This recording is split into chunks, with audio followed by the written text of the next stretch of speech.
is like a mad. It's on the chest. That sounded really sweet. And boom! It's gone all the way, gone miles. सुबह 10:12 पर फखर जमान लाहौर के national high performance centre पहुंचे, लेकिन security ने उन्हें अंदर जाने से रोक दिया। उन्हें कहा गया आपका नाम लिस्ट में नहीं है। फखर हंसने लगे, समझा कोई गलती हुई है। लेकिन ठीक 3 दिन बाद पीसीबी ने एक नए स्क्वाड का अनाउंसमेंट किया और उसमें फखर का नाम कहीं भी नहीं था। ना कोई प्रेस रिलीज, ना कोई इंजरी अपडेट, सिर्फ खामोशी। और इस खामोशी के पीछे छुपी है एक ऐसी साजिश जो हर उस प्लेयर को खत्म करती है जो सिस्टम के सामने झुकता नहीं। फखर जमान चैंपियंस ट्रॉफी 2017 का हीरो, उसकी इंडिया के खिलाफ सेंचुरी ने उसका नाम पाकिस्तानी क्रिकेट हिस्ट्री में बुलंद कर दिया। वो फेयरलेस ओपनिंग बैट्समैन जो फील्ड पे आता था तो बॉलर्स का कॉन्फिडेंस हिल जाता था। और फिर एक साइलेंस, एक ऐसा साइलेंस जो किसी एक्सीडेंट का नतीजा नहीं था। ये साइलेंस प्लान्ड लगता था। क्या आपने कभी नोट किया 2023 के बाद पीसीबी ने उसका नाम सिर्फ सब्स्टिट्यूट बेंच में रखना शुरू कर दिया। ना उसे कंसिस्टेंट रन दिए गए, ना पब्लिक एक्सप्लेनेशन। मगर जब दूसरे रिपीटेड फेलियर्स के बावजूद चांस पर चांस ले रहे थे तो फखर क्यों इग्नोर हो रहा था? फखर ने ओडीआई में 3200 प्लस रन्स बनाए विद अ हेल्थी एवरेज। वो ऐसा ओपनर था जिसने 200 तक का स्कोर भी बनाया। 2022 में उसने साउथ अफ्रीका के अगेंस्ट मैच विनिंग सेंचुरी मारी थी। तो जब परफॉर्मेंस अच्छी थी तो टीम से बाहर क्यों? क्या इसके पीछे कोई और वजह थी? और सबसे शॉकिंग, जब नए ओपनर्स फेल होते गए तब भी पीसीबी ने उसको वापस लाने का सोचा तक भी नहीं। इज दिस नेग्लिजेंस और a silent punishment? Team sources के मुताबिक फखर जमान का नेचर आउटस्पोकन था। वो सिलेक्टर्स के अजीब डिसीजंस पर सवाल उठाता था।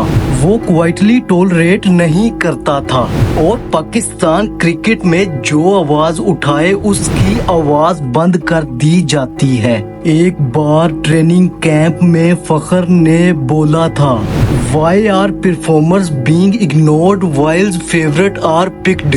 उस वक्त कोई जवाब नहीं आया, सिर्फ एक ऑकवर्ड साइलेंस। और उसी के बाद से उसका नाम स्क्वाड्स में कम दिखने लगा। ये साइलेंस सिर्फ उसकी तरफ से नहीं था, ये उसके खिलाफ एक साइलेंट रेजिस्टेंस था। तो क्या ड्रेसिंग रूम के अंदर ही एक कोल्ड वॉर चल रही थी?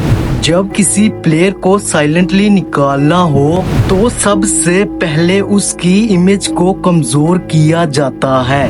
मीडिया हेडलाइंस फैब्रिकेट होती हैं और अगर देखा जाए तो फखर के साथ भी यही हो रहा है। सडनली आर्टिकल्स आना शुरू हो गए, Fakhar not in best shape, too aggressive for current format, discipline issues. तो क्या फखर के साथ भी यही होने वाला है जो आज से पहले इमरान नजीर और फवाद आलम और इन जैसे और प्लेयर्स की तरह? अगर आपने वो वीडियोस अभी तक नहीं देखी जिसमें हमने बताया है किस तरह इन्हें टीम से साइलेंटली निकाला गया, तो ये अपलोडेड है इस वीडियो के बाद, वो देख लीजिएगा।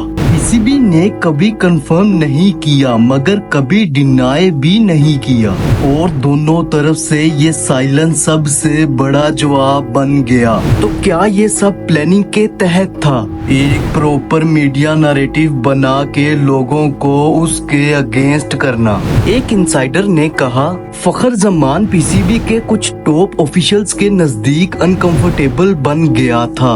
उसका आर्मी बैकग्राउंड और डायरेक्ट नेचर पीसीबी के प्रोटोकॉल में फिट नहीं होती थी।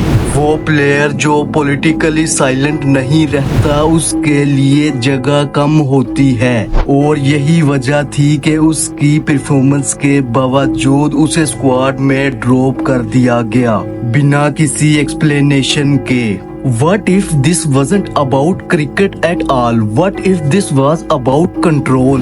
फखर की एक साइलेंस भी एक तरीका था प्रोटेस्ट का।